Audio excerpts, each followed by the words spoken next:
Welcome to our KPC Daily Devotional.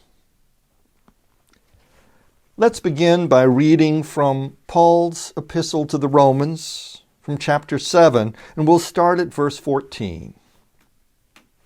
For we know that the law is spiritual, but I am of the flesh, sold into slavery under sin. I do not understand my own actions, for I do not do what I want, but I do the very thing I hate.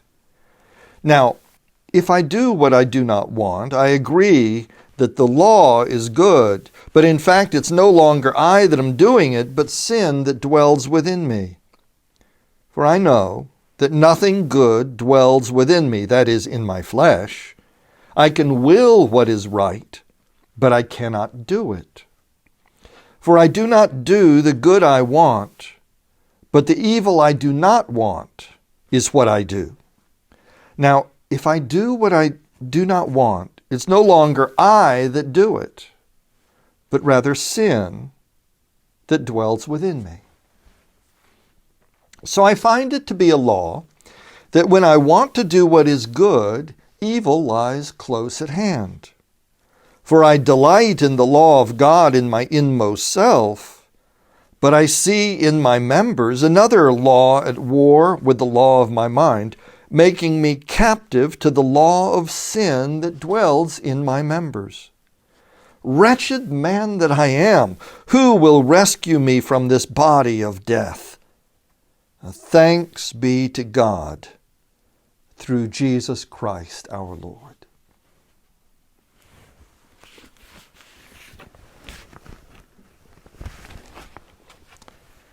Today's devotional is from my second collection, Your Inner Dog, Finding Your Place in the Human Pack, and is entitled Killer Instinct. Cheyenne, a young white Labrador retriever, was given to us by a dog rescuer. This was her own personal dog, she said, but since she had taken in some abused and aggressive pit bulls for rehabilitation, Cheyenne was getting bitten by them a lot. In reality, she was being abused by a human somebody in the household and bears the telltale scars not of dog bites, but of cigarette burns inside her ears. In spite of her history, Cheyenne is energetic, playful, fun, sweet, cuddlesome.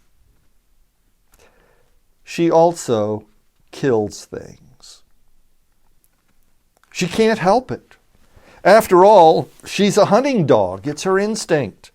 She'll bolt out of the back door chasing birds, squirrels, whatever else crosses her path.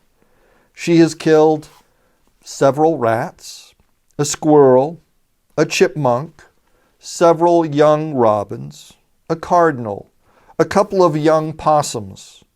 I try to stop her, try to channel her hunting skills, but to no avail. She has killer instincts. Now, you and me, we have sin instincts. We want to be good, want to do the right thing, at least in theory, but at every chance, we'll bolt out the door looking for trouble. We don't even know why we do it. We just do. St. Paul sighed, "The good I want to do, I don't do, and the evil I don't want to do, well, that's precisely what I do. I'm sick to the core," he says. Scolding doesn't work. Even punishment doesn't seem to help. It has gotten into our genes. It is an instinct. Ask any passerby and they'll probably tell you that sin refers to something bad that you do. You know, everything from serious stuff like murder, cheating on your spouse, or stealing, down to petty things like dancing, cussing, or spitting tobacco. You hear it all. Sometimes Someone will even apply it to destructive feelings, hatred, envy, lust, pride. That's true insofar as we harbor sinful emotions and thoughts, which then in turn motivate us to do genuinely sinful actions. I'm not sure dancing or spitting really qualify. But in the Bible, it goes deeper. Maybe you remember the story of Adam and Eve in the Garden of Eden, how Eve plucks and eats the fruit of the tree of the knowledge of good and evil. She tells her husband to eat, and he says, "Oh, yes, dear."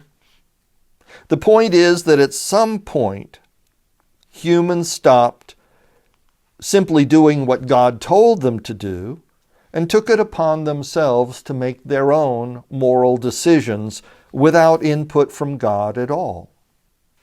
Suddenly we're capable of bad choices.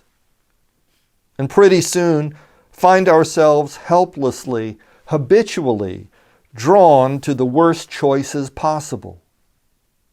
When the early church theologians called it original sin, they meant that it adheres in our very origin, both as a species and as individuals. It's gotten into our genes. We are born with it. Sin is an instinct built into our very nature. We can't help it, and we can't control it. Like Cheyenne kills squirrels. It's the sin instinct. Now, God has a solution. He has to give us a new heart. He has to give us new instincts. Jesus took our sin.